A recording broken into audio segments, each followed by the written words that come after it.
Hello and welcome to the Spit Take podcast. My name is Adam and I'm here with Stef as always. Hello. And we have a very special guest today, Jennifer Billock. I said it was going to be easy and I already messed it up. Jennifer Billock is here with us. She is a Tiromancer. She's also been an award-winning author and author in many publications. But we're very excited to have you. Thanks for having me. I'm excited to be here. Absolutely. We've been, like we said before the show, we were looking forward to having you on here. It's just very exciting for us. It's something very unique and different for our show. We mostly sit around and talk about movies, nerd culture, and we're trying to expand into some other areas and be a little bit more entertaining. So I can talk about those too. Awesome. Well, might have an opening. No, this is for me. They always talk about all these things that I don't know about. So when you were presented to us, I was like, finally, something that I can relate to. This is my jam. Sign her up, get her on here. I mean, I am telling you, the excitement I feel right now is amazing. So thank you so much for breaking our little show up a little bit. Something absolutely. I need. Happy to do it. Yeah. Well, I guess start by telling us a little bit about yourself. Well, I am the world's only professional cheese fortune teller.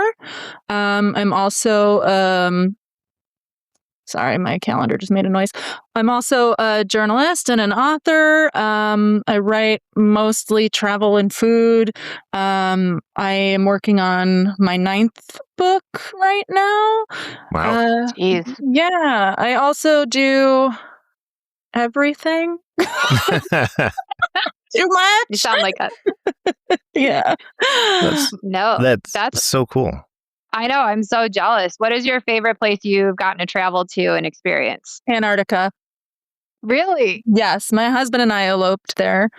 Oh, wow. I love that. Okay, well, that makes sense. Yeah. I wrote about it for Travel and Leisure. So it's my favorite story. We're actually getting interviewed for, I don't know if I'm allowed to share this, but we're getting interviewed for Viking Cruises internal television show. Wow. Our trip. So excited. Oh. Okay, so you're a big deal. That's what you're telling us. Got it. Thinks I'm famous. So you're living the dream then. You're writing about your adventures, you're having adventures, you're doing all sorts of stuff. I mean, that's amazing. Yeah, but there's still stuff that sucks. I still have to do things I don't want to do. There's laundry. deadlines and stuff. Yeah. No, if I don't have a deadline, I will not get anything done. I will just sit here and twiddle my thumbs and do nothing. Are you a Pisces? I'm a Leo. Okay. That's surprising to me. I figured I'm a Pisces and you just described me where I'm like, I don't want to go do it. It's fine. Well, I also just described every writer on the planet. So fair. Yeah. See, I'm a Virgo and I match it pretty much 100%. I have to have my checklist and I have to cross things out. It's the most satisfying thing to me in the world. And I was told that's a very Virgo thing. I hate confrontation. I'm very much in that side, but then again, when I say I hate confrontation, who likes confrontation? There's not many. Best. So, I was I do. I mean, I love okay, so maybe not. I was but as I've been older. I was aside from the Real Housewives, but I guess I'm wrong. I don't know. But well, maybe that's just we're female. Yeah. I mean, there's a difference between confrontation and setting boundaries. And that's what I think people forget. So sometimes setting boundaries can come across as confrontational when it's not. It's just that other person is an idiot. Mm-hmm. That's true. I really give a good impression of myself on these podcasts. Hey, I love it. You're in the right group. I'm just telling you right now. Mm-hmm. We're very much that's us. I'm no, they're an idiot. Yeah. Yeah. Sorry. Explanation. We've said it many times on this show about people. So. And to each other. Yeah, and to each other. Siblings, I get it. Yeah. Yeah, growing up together, it happens all the time. Mm-hmm. My friend was telling me that she was stressed out because her kids were fighting, and she's telling me all the things that they're doing, and I'm like, this is normal. Mm-hmm. This is what my siblings and I did. We actually, so our sister-in-law, so there's 4 of us, our sister-in-law is an only child, and she I'll never forget. We were all sitting around. We were bickering about something, as siblings do. We're all fighting and going at it. I mean, this was probably like 5 years ago too. And so we're all older. And she just stops and she goes, "Gosh, I'm so glad I never had siblings." And all four of us, our heads turned and we're like, "Whoop." I love it. Yeah. I think it's great. And I do like such a like typical sibling. I mailed my I mailed my brother a piece of heart-shaped stationery, and all it said on it was, "You were adopted." Oh, yeah. Well, so Steph's my older sister, and she used to, and as older sisters do, they try to convince you all these things that are not true. And younger sisters do that too. Yeah. Well, at one point, our brother, he got bit in the ear by our dog when we were younger. And I just remember, I'm just like, my parents took him to the ER, and I'm like worried about him and stuff. And she comes in, she's like, "Well, I heard from them, they had to take his ear, so he's not going to have an ear anymore." And I was like freaking out over it. And but we love it. We're a very close knit family. So good. I don't recall this story at all. And well, it traumatized me. Well, if I said that, I probably thought it was happening because I have a very vivid imagination. So yeah. If not, I applaud your creativity. Yeah. Thank you. I should be a writer, right? So I saw that you do some writing. I think it was for like some more paranormal publishers. Yeah. Do you? Yeah. So I have a book, Ghosts of Michigan's Upper Peninsula. And then I've done articles about like haunted places and like what did I do? I interviewed one of the guys from Ghost Hunters. Oh. That was fun. Which one? Oh, not the douchey one, right? No. No, Steph, you're thinking of Ghost Adventures. Oh, yeah, with Zach Higgins. Zach. Yeah. And his anger problem. Yeah. I love that show. Were demons there. There was something else going on. There's definitely some demons somewhere. Yeah. No, this was from I make this distinction with my husband too, because I'm like, I watched the mean ghost hunting show, which is Ghost Adventures, and I watched the nice ghost hunting show, which is Ghost Hunters. So it was somebody from, I think it was Steve, I think is his name, from Ghost Hunters. Yeah. So have you been to like some of these haunted places? Oh, yeah. Mm-hmm. Yeah. So I have stayed at the Crescent Hotel in Eureka Springs, which is supposed to be the most haunted hotel in the world. The scariest thing that happened on my trip was that someone locked their knees during the ghost tour and passed out. Oh. And everybody like immediately swarmed her. "It's the ghost. It's the ghost." It's like, no, she just locked her knees. Yep. That'll do it. Blood flow. Yeah. I've stayed at the Stanley Hotel in Estes Park. Yeah, I've been to a lot of these places. I really prefer it, and I like to go on ghost tours everywhere I go. So, yeah. Do you feel like you've experienced anything in any of them, or are they just kind of like underwhelming? I mean, I don't think it's something that you can put on a schedule. So like, if you're going to experience something, it's not like, all right, the ghost is like, all right, it's time for the tour. Let's jump out. But yeah, so I mean, yes and no. I did a ghost tour in New Orleans, and I caught a really spooky picture of like a face of like an old soldier, it looked like to me, in a window, and there was nothing on the other side of the window. It was like a set of doors that opened into nothing. Yeah. And then at the Stanley, my friend and I went, and we stayed in one of the haunted rooms, and nothing really happened except we both had horrific nightmares that night, which was really interesting. Yeah. But I used to do a ghost hunting, like I was part of a ghost hunting group, and I would experience things all the time. And I've experienced things just, I grew up in a haunted house. My mom grew up in a haunted house. Like, I feel like there's definitely a hereditary component to the weirdness of my brain. So this all started for you like way, way young, like pretty much born into it, where you just had this extra like sixth sense. Yeah, I've always been like this. So I used to see, it's nice because when I was a teenager, I didn't exactly know, like early teens, I didn't really know what was going on. And I would just see like faces kind of floating. And I was just like, well, I think I'm schizophrenic now.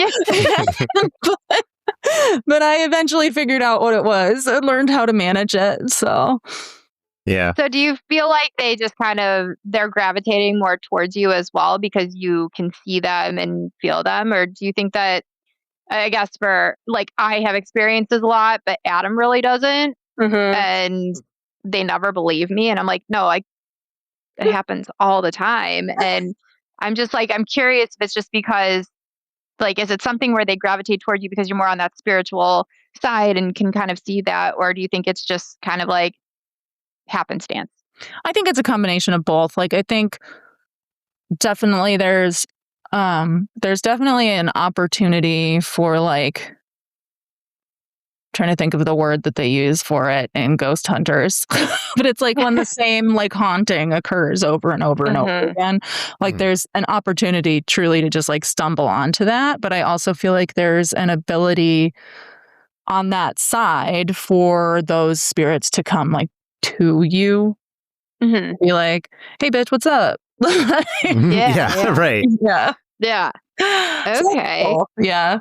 Well, because I feel like Stef is more of Stef and our brother are a little bit more sensitive to that kind of thing. And then me and our younger sister are not so much. Like we live very much on the other side where everything is very logical thinking, black and white. We're a little bit more on the skeptical side of things. I'm very open to the possibility of ghosts and everything. I've just never seen one or experienced one in my almost 40 years. So it's like, but then again, maybe it happened and I just didn't recognize it at the time. Yeah, I mean, it's possible. Like, I mean, so I have two siblings and one of them, I know they are very like skeptical, like none of this shit exists, all of that.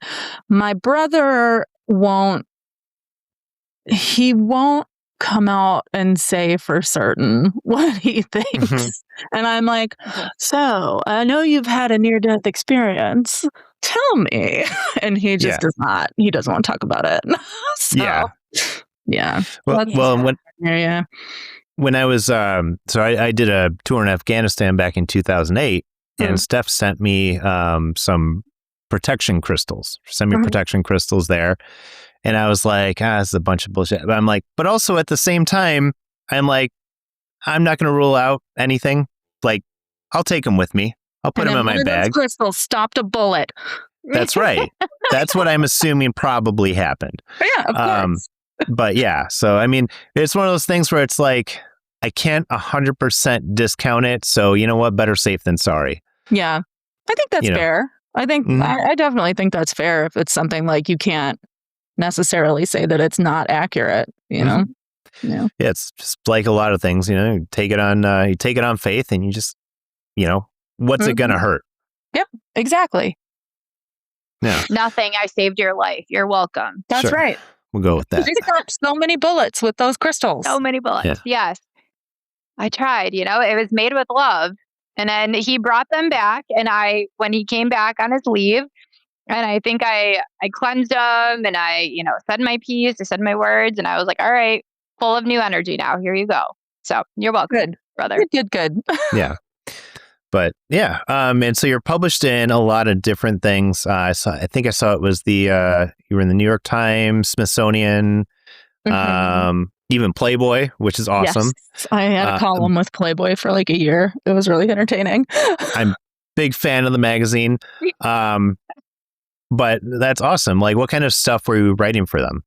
For Playboy specifically? Well, for any of them, like, I guess, like, was it always the same thing, same genre, or was it different things for different magazines? For Smithsonian, it was pretty much always travel.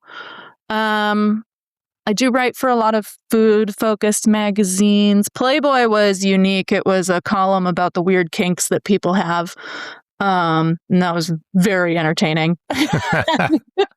Wait, now I want to go back and read them all. I'm curious. Yeah, I wish they like revamped their website and removed almost all of them. Oh, which is unfortunate. And then New York Times, I've done culture pieces, I've done travel, I've done like outdoor adventure type stuff. So it really runs the gamut. I write about things that I find interesting and I get bored easy. So I respect that, though. You're not pigeonholing yourself into one thing. You're like, this is what I want to write about today. This is what I'm going to write about. And it's like, you can always change it up. So people aren't expecting, a lot of writers, they only write about one thing for their magazine. And it's like, after a while, you have to be bored of that. So I actually applaud you for being able to do that. Thank you. And that is a constant discussion in the writing world is, do you specialize or are you a generalist? And half the time, more than half the time, people are like, you need to be a specialist. And I'm like, if I were a specialist, I would lose my mind. Like, this is not what I want to do. Well, it's like you take Stephen King. He's known for his horror, but he also used to write under his pseudonym, a lot more sci-fi type stuff. Like he wrote The Running Man. So, he did it under a different name because he wanted different things associated with different names. But, obviously we love his horror stuff. We talked about the new It show on here pretty much every week. It was so good. So good. And I'm terrified of clowns. Terrified. So for me to watch it. It was good. We, my husband and I last year went to a stage performance of Misery.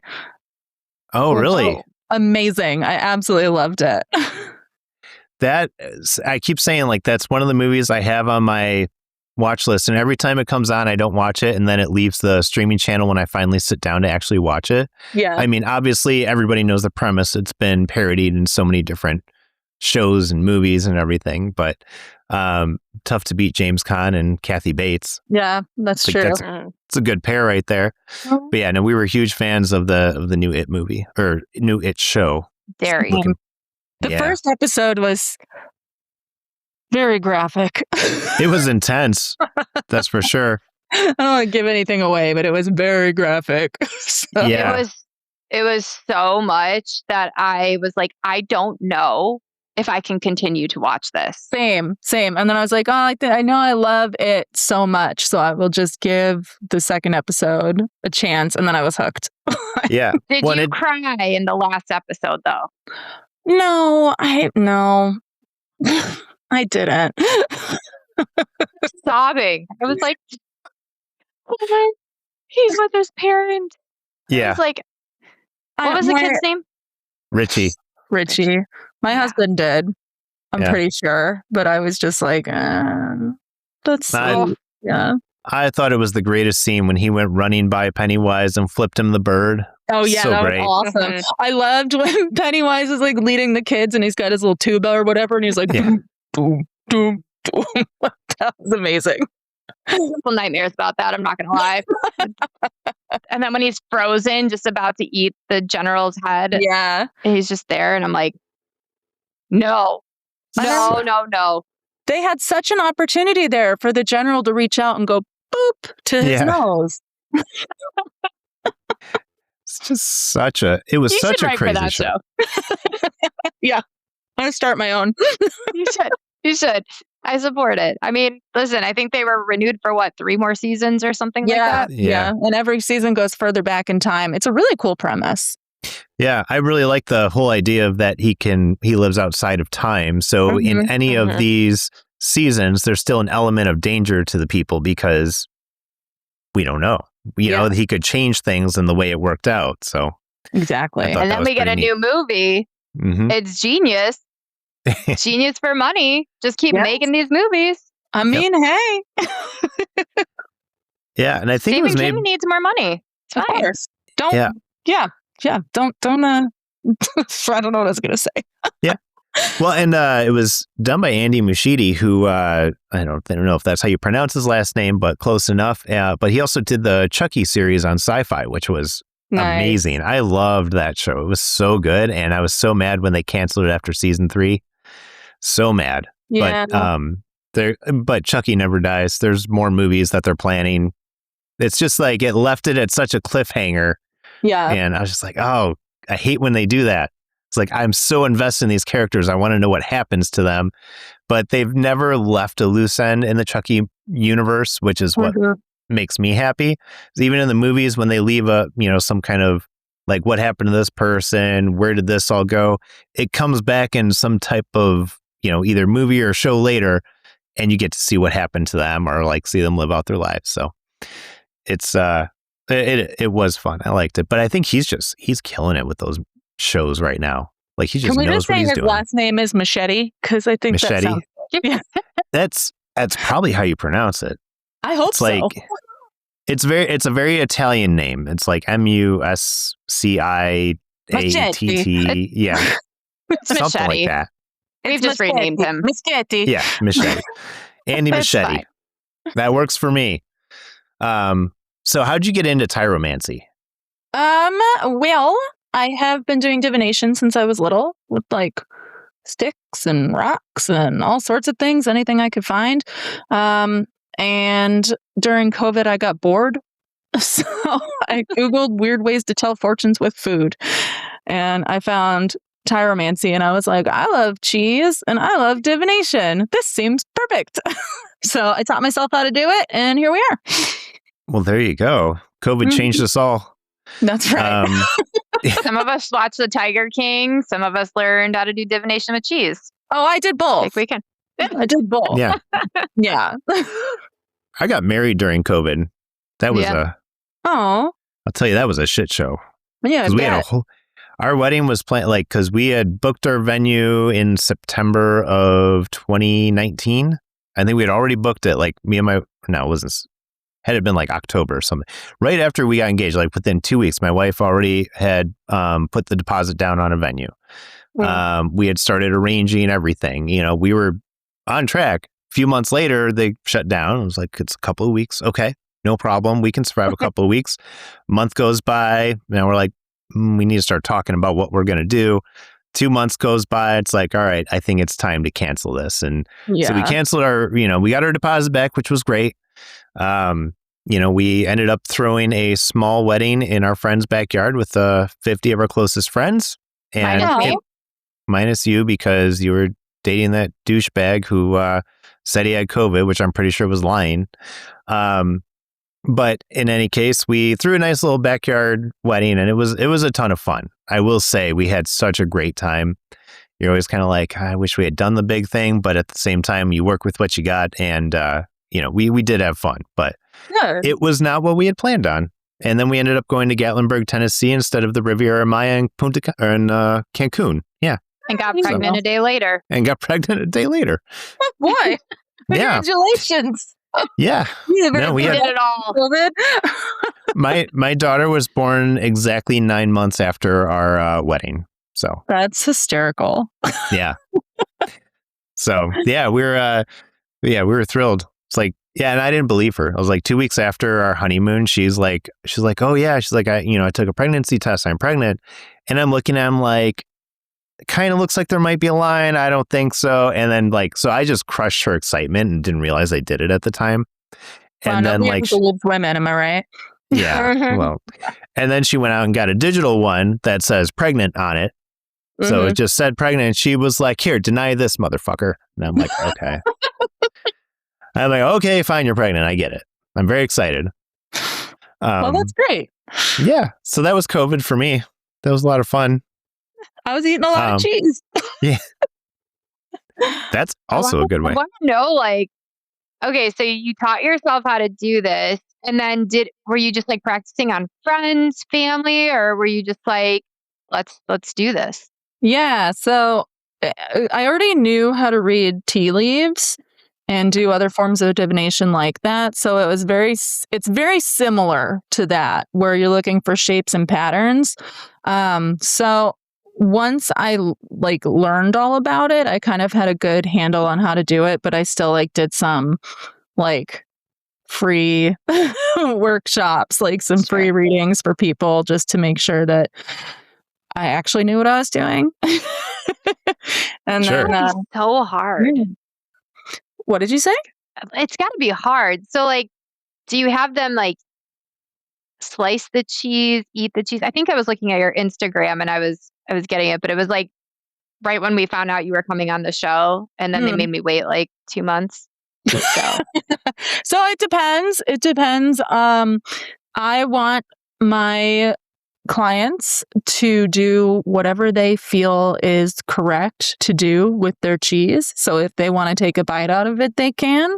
If they want to crumble it or smush it or smear it or leave it whole and untouched, they can do that. The only thing I ask is that it's out of the package so that I can actually see it. fair. Yeah. And now, do people just stop you all the time and they're like, can you read my cheese?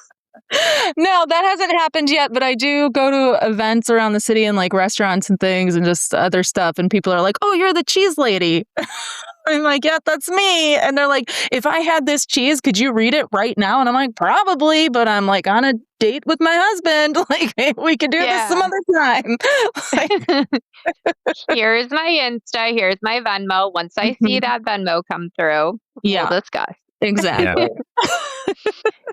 Because that's a lot of energy. I'm sure that like you're expending on a lot of different people. And I don't think a lot of people understand how much energy goes into it and what, people are putting on you. Right. So I did an event where I was reading cheese for 4 hours and I had a line the whole time. And then I think I slept for like 3 days afterwards. Is exhausting. Wow. Yeah. Do you ever feel bad telling people no, or like are your boundaries good where you're like, I can say no and be okay with not doing this? Like no in what sense? Like reading, like if somebody random, like a friend or a family member comes up and they're like, can you just read my cheese? If it's a stranger, I'm like, yeah, my rates are blah, blah, blah, blah. But if it's my friends, I'm just like, sure, that's fine. Like, and that's just like, a lot nicer. It's just something I enjoy doing. I know. And then one time, like my friend asked another friend of ours to like appraise something for her like from her dead mother, and my friend was like, oh, it'll cost this much, and I'm like, that's kind of shitty. So I don't want to be that person. And it's not, for me, it's like not a boundary setting thing. Like I feel like I'm setting boundaries where I need to set the boundaries. But if it's my friends or my family, like I'm happy to help them out if they want to read it. Like, it doesn't matter to me. Now, if they're like, let's have a party of like 18 people, then I'm going to be like, okay, so we're going to have to charge. Yeah, that's a lot. Now, Adam is a hard one. I obviously believe in the spiritual, supernatural, divination, and everything. Adam is not a believer. What would you say, or how do you think you'd be able to like convince him, I guess? And that might be a really broad question, but I want him to be a believer. I wouldn't say that I'm not a believer. I would say, what's the term they use? Agnostic. I don't think it doesn't exist. I don't know if it does exist. I don't know. I just don't have personal experiences with it. Yeah, I mean, sorry, it's very noisy right now. The mail is here and the dog is barking and it's all good.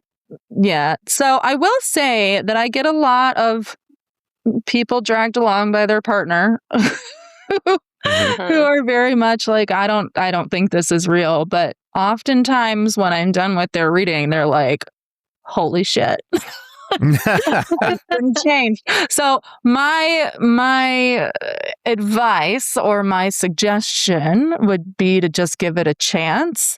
And especially with the cheese, like what worst case scenario is you listen to someone blabber for 5 minutes and then you get to eat cheese. Like it doesn't really seem problematic to me. It's win-win. Yeah. Yeah. As long as you're not lactose intolerant, it's fine. But I can also read even if you are. What was that? No. I said I can also read vegan cheese and candy and bread and soup and wine and beer and all sorts of things. So. Oh my God, that's insane. Good for you. Thanks. It's fun. It's entertaining. I enjoy it. Do you sell cheese as well with your business? No. That's like a lot of expense I don't want to deal with. Sure. I was curious. I'm like, shops. Yeah. Okay. I partner with cheese shops. So for like my in-person sessions, people meet me at the cheese shop. And then the cheese shop supplies the cheese, but for virtual sessions, I just have the person I'm reading for, send me pictures of cheese that they've gotten for themselves beforehand. Okay. Yeah. See, it's crazy because my wife does not like cheese at all. She's like the first person I've ever met who does not like cheese. I don't know what I'm doing with her anymore, but you've made a terrible mistake. Where are your protection crystals? Right. Well, because she'll watch me go into the fridge, take a brick of cheese out, and just take a bite out of that hunk of cheese, and she's like, "That's disgusting." And I'm like, "No, it's cheese. It's delicious on everything." And she's disgustingly delicious. She doesn't like avoid it, but she likes it mixed into things. She'll put like Parmesan in soup. She'll do stuff like that, but she's not like the kind of person who's like, "Oh man, I could really go for some cheese right now." Oh, like, how did I not know this until now? It's very strange. I'm very much judging her. We are pretty much opposites, but we do well together. That's good. Opposites attract and all that, you know. Exactly. But I eat cheese like I would eat an apple. Like I just take the wheel and I'm like, and it's delicious. Same. Yeah. Same. It's amazing. Who doesn't like that? I'm very upset by Sarah right now, and I will be texting her after this podcast. Yeah. So well, let her know. Well, so like back a while back, I used to just make like ramen noodles, and like I would drain all the water out, not put any of the seasoning in, and I would just pour Parmesan cheese all over it and mix it up, and like that was dinner for me sometimes. Cheesy noodles. Yeah, I loved it. It was great. It was like one of my favorite meals, and it cost me $1.50. Like it was great, but Made that she last was night. Yeah, it's just such an easy meal. But we also grew up in not realizing that some of the things that we did were like some of the things that we ate that our mom prepared for us. Don't know why we ate things like that other than we were a very large family. We had something that we called diet plate, which was like Ritz crackers, some cheese, and grapes and some other things. It was just a plate of like random things, like a little charcuterie board. Girl dinner. Charcuterie. Yeah, it's charcuterie now. Right now it's girl dinner. My family had what did we call it? It was like tasting Sundays, where we would go to Sam's Club and our dinner would be all of the taste testing stuff. And I only realized as an adult that that's because we were poor. Yep. Mm-hmm. Yeah. Yep. So the ramen noodles, we realized that we just, we're a large family. We didn't have a lot of money to spend on stuff. So that's how we got by. But I'll tell you, I'm sure your parents did the same thing where they hyped it up and they're like, this is the best thing you're going to get. And you're like, fuck yeah, that ramen's amazing. Yeah, and to this day, every time I go to a store that has a tasting, I'm like, ooh, tasting. Mm-hmm. Right? Yeah, what was the other thing we used to have? I'm trying to remember. Ramen. Oh, I was going to say, well, there was new recipe night. And new recipe night was my mom trying something that she found somewhere. And this was early days of the internet. So she probably wasn't even finding like the good stuff. But when she would say, "Oh yeah, we're trying a new recipe tonight," we were all like, "Oh my God." And we just tried to find ways to get out of the house. It was never good. Our mother was not a cook. And she'll admit that even to this day, that she was no cook whatsoever. My dad's signature dish was goulash à la papa. And so what he would do is take either, if it was morning, it would be eggs. If it was evening, it would be pasta. And he would just take whatever leftovers were in the fridge and mix them all together in as some sort of omelet or some sort of noodle dish. When it worked really well, but most of the time it was horrifying. I think we kind of grew up in the same family. Yeah. Like, yeah. Are we long lost siblings? We might be. I'm like, this sounds familiar. I think they did that to us a couple times. And I hate leftovers. There's very few things I will eat as leftovers. Pizza, obviously, is a great leftover. Chinese fried rice, but no other Chinese food. Wow. And that's it. And I have a 2-day cap on my leftovers. If they're not eaten within 2 days, they go to my husband. Won't even put them in the fridge. Yeah, my boyfriend will eat all of my leftovers, and he knows. So he'll make me order a bunch of stuff. So because he knows I'll bring it home, and then he gets lunch and dinner the next day. I'm like, that's symbiotic relationship. kind of diabolical, actually. That's rude. See, I get more frustrated because my wife's like, oh, yeah, I'll take that to work tomorrow. I'll eat that. And I'm like, okay, great. And then like 3 days later, it's still in there. I'm like, I would have taken those leftovers. Yeah. And then she's like, well, it's time to throw them out now. And I'm like, well, great. Just waste the food. You can just smell it and see if it's still good. Yeah. Her rule is a week. My rule is it's a week is by too what long. kind of food it is. See, she says at 1 week, that's when you throw any leftovers away, anything. But see, like before I met her, she must have thought I was like a slob or something, because I would have like chicken wings in the fridge for like week and a half, 2 weeks. And I'd be like, yeah, I'm going to heat up the wings. She's like, those are over a week old. That's disgusting. And I'm like, no, it's not. That is disgusting. That is disgusting. It's in a refrigerator and Tupperware. It's fine. Science has advanced us. It's okay. Mold can still grow in the refrigerator, right? I know it can, but if I look at it and I don't see mold, I say it's okay. But I do take some of the things that she taught me, because like if I had a little container of raspberries, say, and there was one of them with a little bit of mold on it, I'd throw the whole container away now. I did learn that. Now, yes. Before I would just pick out the moldy one and be like, we're good. And I never had a problem. Never had a problem with it. But like I was at work one day and my manager sat there and she had a little thing of raspberries and one of them had mold on it. She picked it out and she ate the rest. And I was like, oh my God. And she was like, why are you looking at me like that? I'm like, because like there's mold over everything. I was like, I used to be just like you. And she's younger than me. And I'm like, I used to be just like you. I was like, but there's mold on all that stuff right now. And she was like, yeah, whatever. So yeah. No, I throw out the whole container too.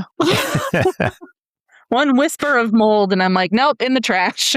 Yeah. Unless it's cheese. Because I've done a lot of education around cheese and now I know I can just cut it off. Yeah. Wait, really? Because I throw out, unless it's I know cheese is mold. Yeah. But if it's like a nice hard cheese that just has mold on one side, just cut that side off. Yeah. Interesting. What's your favorite kind of cheese? That is a tough question. So my favorite, like everyday snacking cheese is Colby Jack. My favorite soft cheese is called Creamy Sexy Mushroom, and it's a triple cream cheese with a medley of forest mushrooms in it. There are 2 blue cheeses that I like, and only 2. One is called Smoky Blue, and I like it because it tastes like bacon.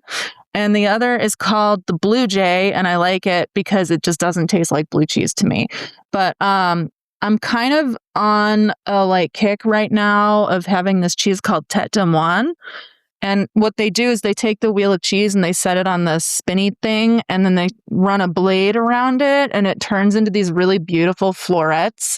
And they're it's really entertaining to eat. It's really delicious.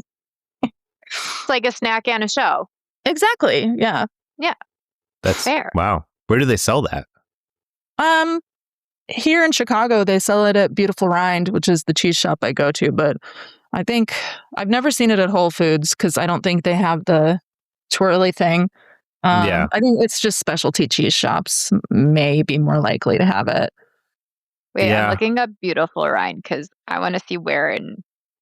She's in the city too, so yeah. I'm in the north, way north suburbs. Mm-hmm. Yeah. Wait, okay, where are you guys? I'm in Lakeview, so I'm right next to Wrigley Field, basically. Okay, I'm in Portage Park. Okay. Yep.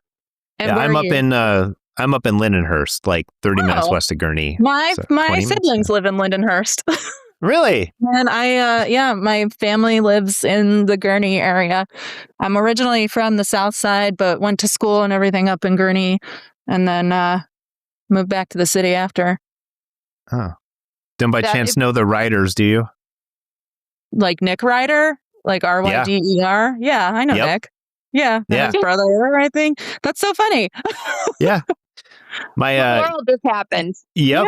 Yeah, no, my wife was actually roommates with them when I met her. Oh, really? Who's your wife? So, Sarah Stoker. Sarah Krause now, but Sarah Stoker. Okay.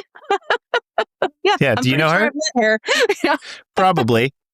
But yeah, no, I actually I go work out at their house every like just about every other day because they got a little gym in their garage. But nicest guys ever. They'll give you the shirt off their back. Oh yeah, absolutely. But yeah, so that's funny. Yeah, funny small world. Yeah. Cool. Well, I was like, beautiful rind. I know this one. Yeah, they're in Logan. Yeah, I love Logan. They have cute places. Yeah, and there's a new cheese shop too in the West Loop called Cheese and Board. And okay. Yeah, I stopped in there. It's really small, but the owner's super, super nice. Yeah, so if you get a chance to check it out, they've got a good selection. Okay. I mostly go to Aldi to get my cheese, but so do most people. We don't have a lot of cheese shops up here, though. I don't really have a lot of grocery stores. No cheese shops up there. All you can get, you can get cheese from the grocery store, or there is up in Antioch. There's a meat market. I wish I could remember the name of it, like Country Oak Farms or some bullshit like that. Yeah. Sounds familiar. Yeah. It's on 173, I think.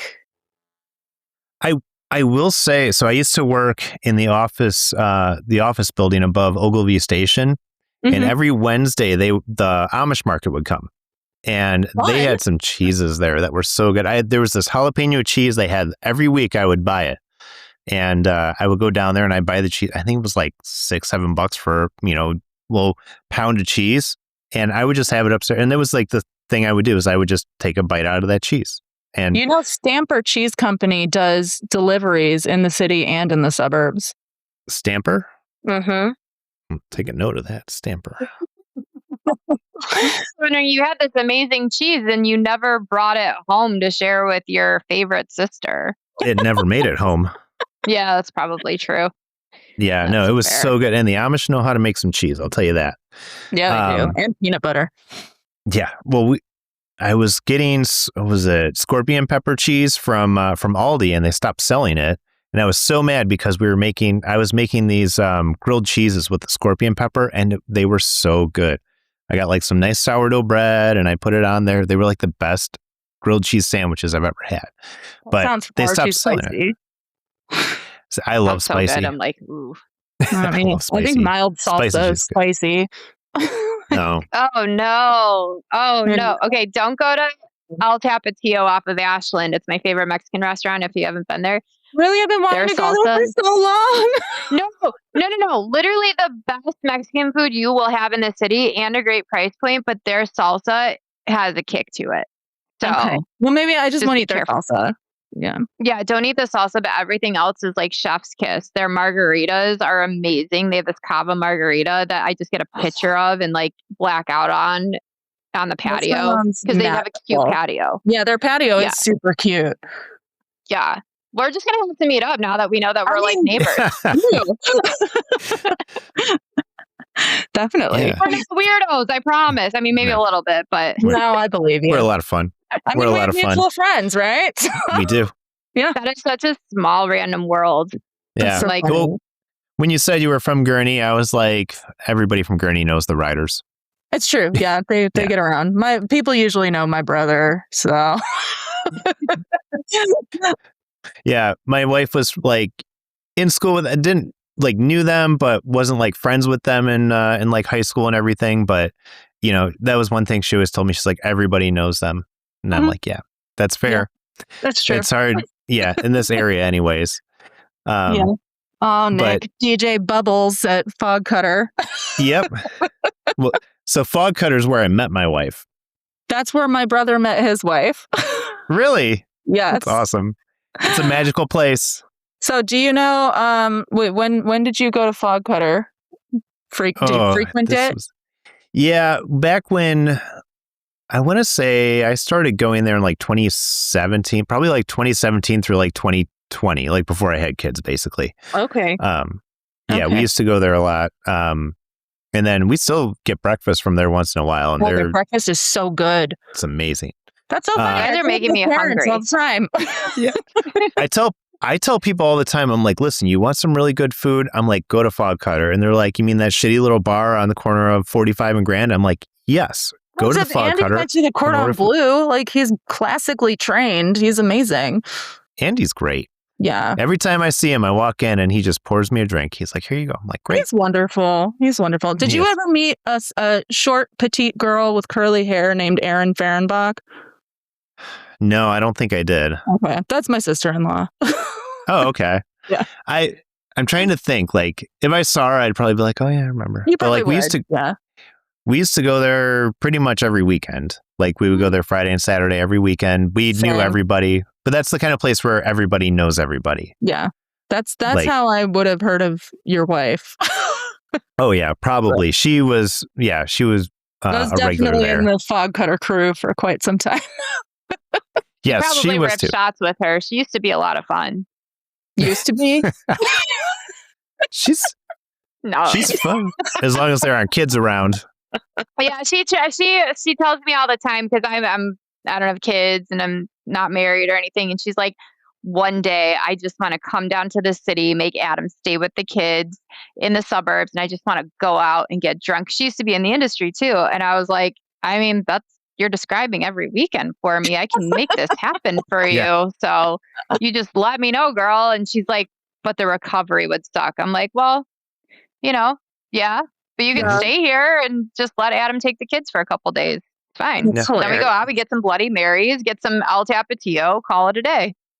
I remember my 20th high school reunion. There was one of the girls, women, whatever. One of them was like, oh, I asked what they were doing. They're like, oh, I'm just, working at the bar and then dealing with the kids in the evenings. You know how it is. And I'm like, no, I don't. I don't have kids. I travel all the time. Sorry. You made fun choices. I did. I made fun choices. Yeah. Well, I'm infertile, so I can't have kids. Oh. But, my fun choices were made for me. Sure. It happens. Yeah. Yeah. But at least you made the best of it and you're able to travel all over and you have amazing experiences. So there's some people that would just crawl in a hole. So kudos. I'm very jealous. Very jealous. I don't get to travel. And like traveling is so different because we go on vacation every year to the Ozarks. Like our whole family goes, like our parents, us, our sibling, everybody goes. And it's such a different experience when you have to pack up all the kid shit and take that with you too. The car's packed with stuff and you're just like, I remember when you used to just have like a box of liquor and you drive it down there and by the end of the week it was gone. Now I'm like, I had a few drinks, but I'm exhausted. I'm going to bed. Yeah. Like, it's just a different experience, but I drive down with them and I've got, I drove down with him and the two kids last year. And then the year before I was with our other brother and sister-in-law and they had one kid at the time. And the kids are just hitting me in the back. They're trying to get my attention. And I'm just like, I need to sleep. And so we're gonna play the quiet game. And I'm like, here's an iPad. And we're done. And then his daughter this last year, we're driving home. I don't know if I fed her something or if she just wasn't feeling well. Starts like almost puking. And I'm like grabbing bags, climbing over seats. I'm like, oh gosh, this kid life, like a lot. There's a lot. Yeah. It sure is. Well, the best was, so we were traveling down to Nashville to visit our little sister. And my GPS, I must have had the tollways turned off or something like that because it took us off into the country, like the country, driving through like cornfields. Let me just tell you, I've driven down to Nashville numerous times. You take I-57 all the way down there. It leads you through Kentucky. Everybody knows this. Adam, go ahead and continue. Yeah. So anyways, GPS took me in a weird way. We're driving through like cornfields, like we're on dirt roads and we left after work. So it's 11 o'clock at night driving through cornfields. And I mean, we did this for probably 3 hours. We were in cornfields, but we passed by the Ashford Asylum and we saw the sign for it and we're like, we should stop. Like we should just go stop and check it out. And everybody's mad at me right now because, we don't know where we are. And I was like, but this would be like really cool. Like we've already got a great story to tell. We can make it even better, but I got outvoted on that one. I was on board. You were on board. My wife was not happy, and her vote counts for 10. So, And she was also pregnant then too, but I didn't know that. No, yeah, you didn't know that at that time. Yeah. But then, so my daughter's sitting in there too, like during this drive, and she's taking her shoe off and she's throwing it behind her at me. So she's hitting me in the back of the head with her shoes. And it was just like one of the worst trips down there that I've ever had. I just kept giving her the shoe. I was like, do it again. Do it again. Fuck this guy. He's making us go 3 hours out of the way. And there were like gas stations. Nothing. My thing with my nieces and nephews is that I tell them, like, I pull them over to me and I'm like, can you go ask your dad for his wallet? And then bring it back to me. Can you go ask grandpa for his credit card and then bring it to me? And they do every time. It's amazing. 110%. When his daughter was a little smaller, she thought that coins were better than dollar bills. So I think this might have been like 2 Easters ago, and she's like looking for stuff and she finds the $5 bill, but then there's like 4 pennies or whatever. And I was like, I'll give you these for these. And she goes, okay. And I'm like, lesson learned, kiddo. Don't trust anybody. Sucker. Yeah. So do you have fun ants? Yeah. So do you have any trips coming up that anything exciting? Yeah, I'm going to Tucson in a couple weeks, and then I'm going to Spain in April. Wow. Yeah. Cool. Have you been to Spain before? I have, but to La Mancha region. This is going to be in Galicia. Very nice. How many trips do you go on like a year normally? Well, when I was married to my ex-husband, I tried to be gone as much as possible. So Fair. Okay. So at that point, I was traveling like 70% of the time. But now I like my husband. So I don't go as much as I used to, maybe like once every 3 months or so. Like quarterly, I guess. Jealous. Yeah. Jealous. I mean, sometimes he can come with me, so that's always fun. Yeah. Now, is it more leisure or is it like work? So this is the thing about travel writing, is that it's both, right?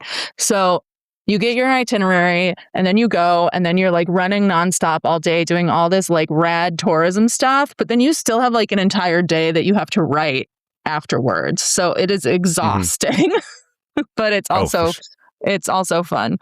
Yeah. That's really cool. Where's the one place that you want to travel and just haven't? Like, what's your dream trip? Easter Island. Okay. Oh, I want to go there so bad. It looks so cool. Those big statues. You'd probably have some good stories from over there too, with all the lore and everything. I'm sure. But I have a friend who was just there and she said she's really struggling to sell a story about it. So I don't know. Oh. Yeah. We'll see. You would think you would get something good from the locals. They got to have like all kinds of stories they could tell. Yeah. See, this is the thing. Like, I don't know. I always talk to random people. I'm an extrovert. So that's how I get a lot of stories. Well, you have that presence where it's people want to tell you their stories, and like I can call that from here. And I feel like me, okay, but I mean, I would meet you and I'd be like, "Let me tell you my whole story. Let me trauma dump onto you," and you'd be like, "God damn it, shut up." People really do that to my husband. He's so sweet and supportive, and like I don't know, people just come up to him and they're like, "I have to talk to you about these things," and I'm so mean. I'm just like, "See you later." Well, I gotta go over here and look at something else. And he's like, "You left me." You have to be somewhat, for me, I have to be somewhat interested in what someone's saying to really give them that time. Like, even like on our show when Steph and Rick would talk about like football, that's like my cue to like zone out or like start looking at something else on my phone. I'm like, I don't care. Yeah.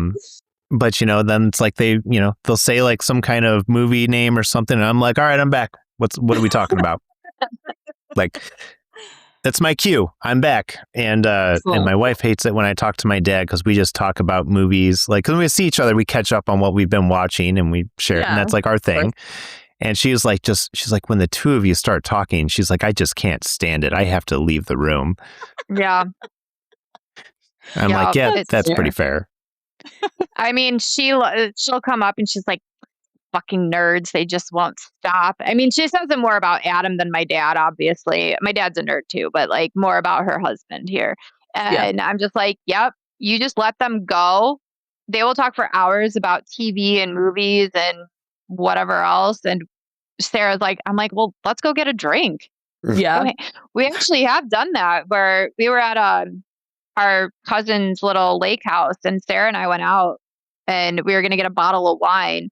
Well, the winery was closed, so we found a dive bar, and we showed up 2 hours later. Our phones weren't working. There was no service. I mean, we were wasted. And I was like, sorry, that's me. Yeah. My problem. Yeah. No they didn't have their phones. We're all calling. We're like, what happened? And they went out to just go grab something to drink, and like 2 hours later, they're not back. So, you know, it happens. Adventures. This is what we do. Sure. We're trying to do adventures here, okay? That's right. So, Jennifer, what's like the top show you're watching right now? Okay. What are you most into? All right. Well, first of all, I'll tell you what I'm most excited about that's coming out is the behind the scenes documentary of America's Next Top Model. But okay. But there's a new show called Suddenly Amish. Yes, right? Okay. I am like I love reality TV. Like the worse the better. I love it. And so in Suddenly Amish, they basically bring in non-Amish people to their Amish lifestyle and basically see if they can make it. And I think somebody almost got kicked off the first episode. The second episode, somebody got chased off a property. Like, oh my God, I love it so much. There's a new episode that I have to watch still. So I was looking last night and I couldn't find the third episode. And I was like, did they not release it yet? Or do I not have whatever program I need? But I was like, I got really into it because I've seen all the ads on like Insta and everything. And I'm like, all right, let's try this. I got so into it. And I'm like, okay, but you chose the worst people for this fucking show. That girl showed up in a tiny little tennis dress. I was like, and the girl with her nails, and she's like, I'm not taking these off. Yeah. Like, oh my God. The girl with the vibrator that just like pulls it out. I'm like, she's Amish. She's crazy. Yeah, that one needs to go. Mm-hmm. And then the main guy who got shunned from his tribe, he's such an asshole. I can't stand him. I know. I'm like, sir, you got shunned and you hide booze in the cornfield and you're yelling at these people? And he's not even upset about it. He's like, here's where I keep the good shit. And then he's like, get off my property. Yeah. He's like, you can't have your hearing aids because they're hooked up to the phone. And I'm like, oh, the show is incredible. It's so good. I'm so glad. It will only be one season and then they will never do it again. No, that Amish community is going to be like, absolutely not. We're not allowing this. I've been going down some TikTok holes with shows that like only made it one season. There were some crazy reality shows that were out there. Yeah. There was one, I just learned about it today. It was called My Husband's Not Gay. And yeah. This is the whole premise of this show is, so they're Mormon, right? So they're Mormons, and the husbands can be like, it's okay for them to be attracted to males. And there's like different levels, but the whole show follows like these women who are with these guys who are clearly gay, but like because of Mormon religion, they can't actually be gay. So they talk about, how they like the way like these guys look and stuff. And it was some wild stuff. And I don't know how many seasons it actually got, but I learned about this show and it's just hilarious. It's hilarious how many things are out there that they tried. Mm-hmm. What was another one? There was one show, and I can't remember the name of it, but it was some dating show, and they all wore like animal masks. Uh-huh. And I can't remember the name. I know what you're talking about. Yeah. God, what was that? we talked about it like 4 or 5 episodes ago because we were talking about like old 90s TV shows or something like, or 2000s TV shows. But like I don't we know came, what it was called. yeah, I don't I also remember. liked Flirty Dancing was one where it I was haven't like seen that Oh, one. I didn't see they that set one. people up on blind dates, but they gave them like separate dance lessons, and so their first date was them coming together and doing this dance that they both learned separately. Oh, I would have liked that. Yeah, there was one, and I can't remember the name of it, but it was like a bunch of brides, and they were competing, and like if they won a challenge, the dress. no, it was different because they were competing for plastic surgeries. So like if they won a competition, they won a plastic surgery, like a specific one. Like it was one season. I'm trying to remember the name of it, but that was one of those like crazy out there wild shows. That's incredible. That, like, who Like thought of Extreme that? Makeover, where they literally just tuck, pull stuff, whatever, and they're like, "You're going to work out, but actually, we're just going to go in and cut it all out." And then these women come out. I mean, imagine the like damage that does to your psyche, right? when all of that is gone. I don't know. Wait, Jennifer, are you watching Traders? No, but people keep telling me to watch it. Oh, you would love it. It's our If you like favorite reality show. TV. I love reality TV. Okay, I'm gonna watch it. And it's all the worst of the reality TV celebs, the Bravo celebs, are in one place. Oh, amazing. Yeah. Yeah. But they're all playing a game and trying to suss out who's who. But like all the housewives are like teaming up, even though they know one of them could be the traitor. It's like they play the game so stupid. But like it's such a good show. And yeah, my wife got me into watching that one. She watched the first season. I came in at the second season, and now it's like our obsession. And they just started season. Yeah, they just started season 4 like 2 weeks ago. You're 2 or 3 like weeks ago, something like that. Third people in the past couple weeks to tell me to watch that told me to watch this. So It's good. It's very good. It'll make you feel better about suddenly Amish and liking that, because you'll be like, I just love don't feel shitty bad TV. about liking Suddenly Amish at all. I'm very proud of it. Yeah. I'm very mad at myself because I'm like, why am I so intrigued by this? Yeah. And it's because I want to see the destruction the chaos that happens. This is why I watch Love is Blind and Married at First Sight. And I'm always like, my husband doesn't want to watch, but he sits in the room a lot when I watch it, and he gets super catty, and I love it so much. But like, I love watching those shows and being like, I can tell why you haven't been married.